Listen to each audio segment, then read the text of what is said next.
here I am working on this DR mower again. If you saw the video from I think 2 years ago, a year ago or 2 years ago, I had to replace the entire motor. Now I just got to replace one of the shifter cables. Broke. Not a huge deal, but it's always something to do.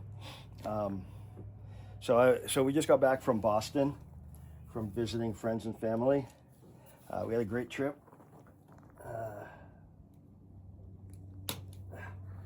Great trip to Boston. Spent 10 days there. All the kids came, their significant others. So a good family trip. Haven't made too many videos this summer, but I got a lot of work left to do. So we got a ton of work done in the springtime, and that was the plan, to get everything done before summer came. But now that summer's here, it's always something. So I've just thought of a bunch of other projects I got to do. None of these are 100% critical like the structures used to be, where I had to get it done. So, but I just want to get a lot of things done, ready to go at a slow pace. So I don't have to kill myself. I got to get a bunch of stuff done before winter comes around again. We're barely into August. I'm already talking about winter, but that's the way you have to think when you have a farm. So first thing I got to do is I have another 80 meat birds, Cornish cross meat birds, coming this week. So they got shipped out today. So they could be here tomorrow. They'll be here between 1 to 3 days. So they could call me first thing tomorrow morning and let me know. Or it could be, what's today, Monday, Tuesday, Wednesday, Thursday, sometime this week. There'll be 80 more birds coming. So I have to get that set up. That's my priority right now. Got to get the brooders set up. I need to cut down some of the pasture. I wish I could just let the goats out on and the sheep out on it. I'll probably try that later today before I cut it all down, because I don't have the fencing set up. So after I get the birds all set up, then I got to move into doing fencing. We're going to start doing permanent perimeter fencing around the entire property, little sections at a time. So I got enough fencing material to do the area behind me over here, which is I don't know, maybe a quarter of an acre. So we're going to do that right now. We're going to do that soon. Hopefully today I'll start, but right now I gotta get this fixed so I can at least trim lines for the chickens when they come, cut lines for the fencing. So this has to be fixed. So like I said, I just do everything by priority and see what I got to do first, and this is what I got to do first. After this, like I said, a lot of projects to do.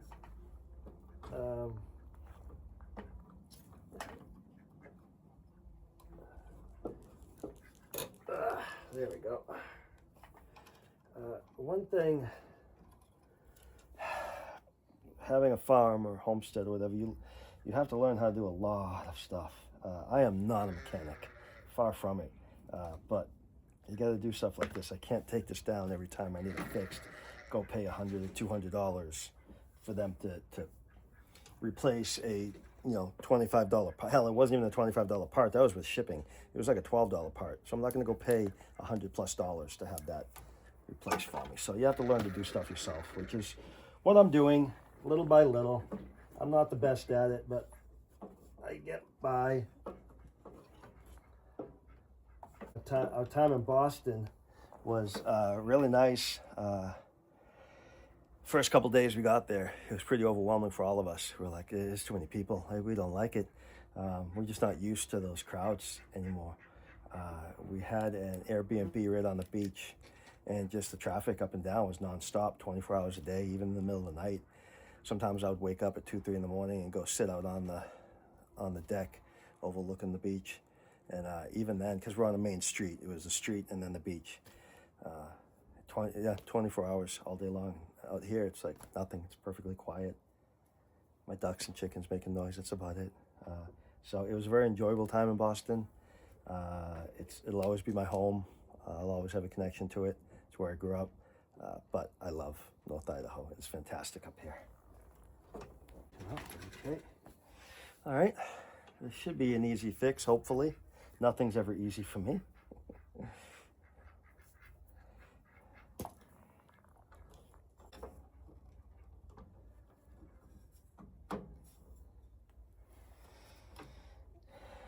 So far, so good. So this DR mower, I've heard people say they have a lot of problems with. I have obviously had a lot of problems with it. The engine replacement was my own fault for not keeping enough oil in it. With that said, it is pretty invaluable. I need this. The other thing could have been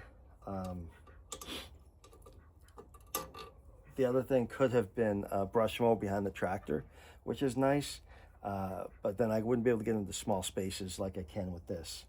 So when I'm cutting fence lines and things like that, when I was using the electrical fencing, I'd use this to cut the fence lines so I could put the electrical fencing in without touching all the grass and grounding it out. With all that said, I've gotten away from electrical fencing. I hate it. If you've got pasture, it can be great. If you've got woods, if you're farming in the woods like we are, it's awful. It is just tangles up on everything, and it's just so difficult to deal with. So I hate dealing with it. So I've gotten away from it personally. If you have wide open pasture, it's great, absolutely. But if you're like us and you got a lot of obstacles, it's not worth the hassle to me. I'd rather just put up permanent fencing and cross fencing. So it's going to take us a while before we get it all done. But little by little, it cost me $1,200 to do last night, $1,200 to do the area I'm going to do. So, like I said, it's about 1/4 of an acre. So, just save up the money and little by little do it all. I'm going to do another section over there. That's probably another 1/4 of an acre. So another $1,200. Hopefully I'll get both of these areas done this year. And then later on get into doing the back part of the woods. That's why I got the sheep in the first place.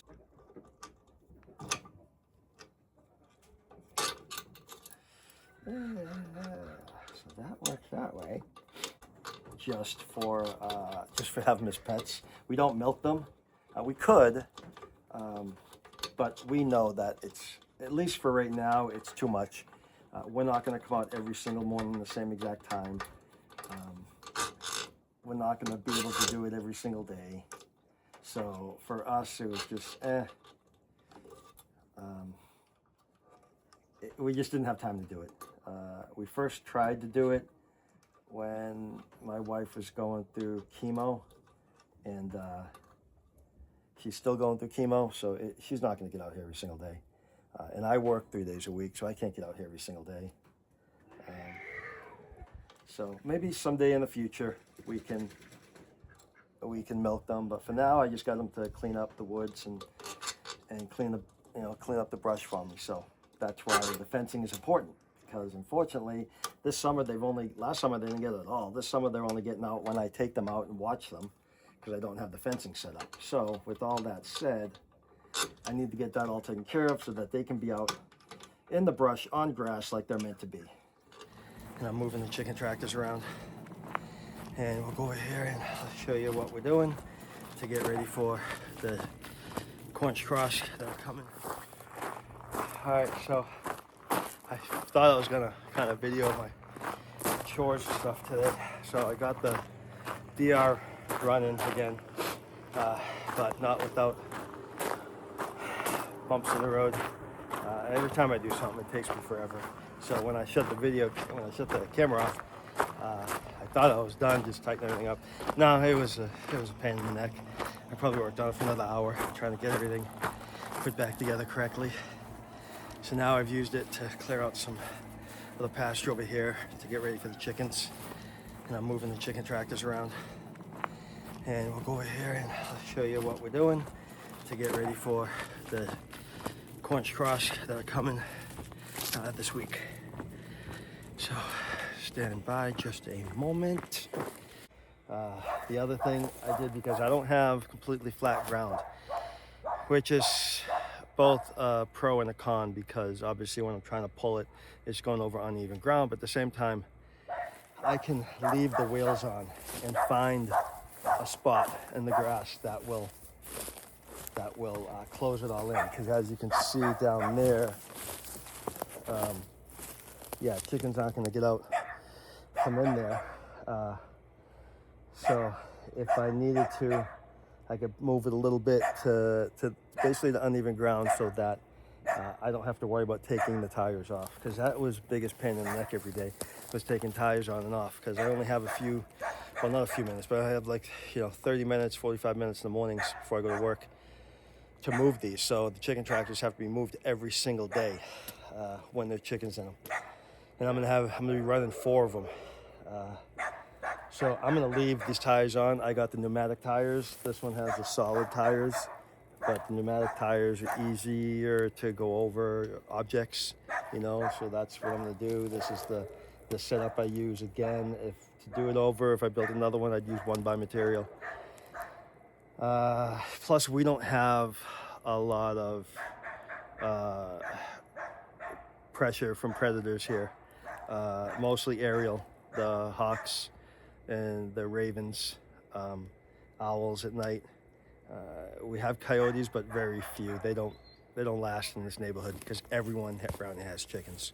So when a coyote comes into the neighborhood, it's usually here a few days before it becomes no more.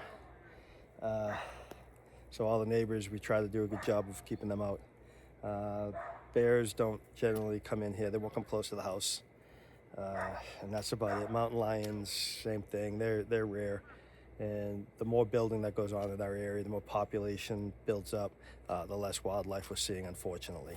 Either way, we don't really have a problem with that. So the aerial predators, so they have to be in the chicken tractors, because when I first started doing this, I would let them free range and I would lose them left and right every day, constantly losing them to even the crows would come down and rip their heads off. The ravens would eat them, owls at night. So either way, this is a lot safer.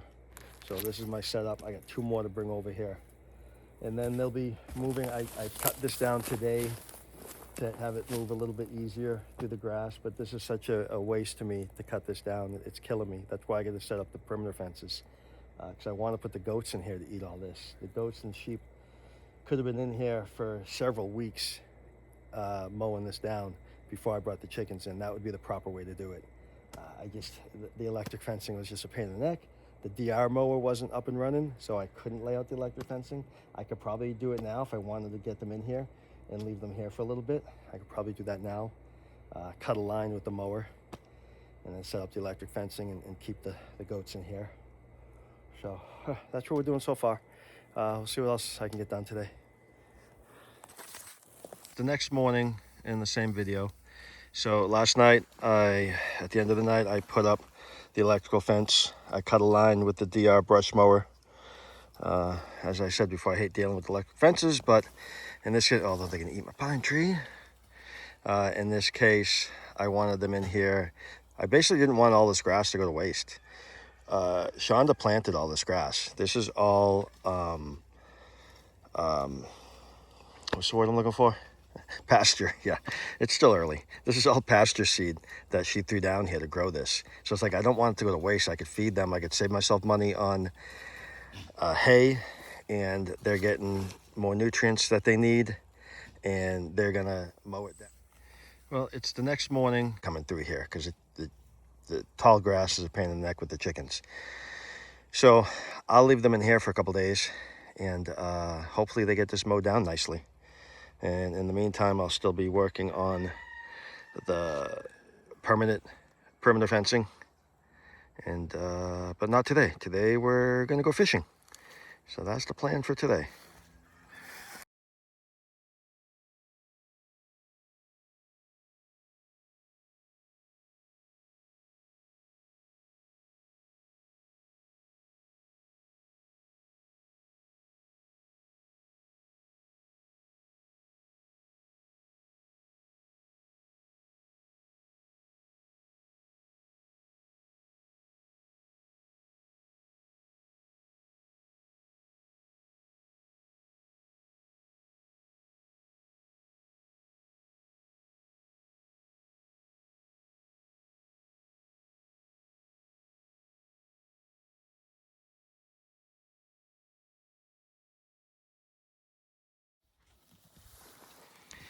So, in case you're wondering, and why wouldn't you be, do goats eat weeds or grass? Do sheep eat weeds or grass? The goats will prefer the weeds first, and then they'll turn to the grass, and the sheep are just the opposite.